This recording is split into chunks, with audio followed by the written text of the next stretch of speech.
Arestado ang tinuring na high-value individual matapos makumpiskahan ng aabot sa mahigit 1 milyong pisong halaga ng hininalang shabu sa kinisang bypass operation ng Pampanga Police.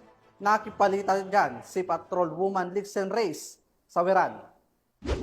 Matagumpay na naaresto ng Pampanga Police Provincial Office sa pamumuno ni Police Colonel Eugene M. Marcelo, Provincial Director, ang isang high-value individual sa isinagawang buy-bust operation sa Mabalacat City na nagresulta sa pagkakakumpiska ng tinatayang 1.39 milyong halaga ng shabu.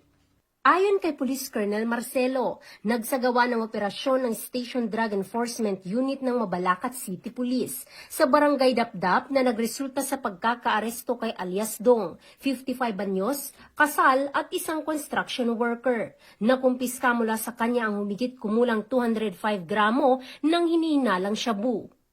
Dinala ang sospek at mga nakumpiskang ebidensya sa Mabalacat City Police Station para sa tamang disposisyon at pagsasampa ng kasong paglabag sa Republic Act 9165 o Comprehensive Dangerous Drugs Act of 2002.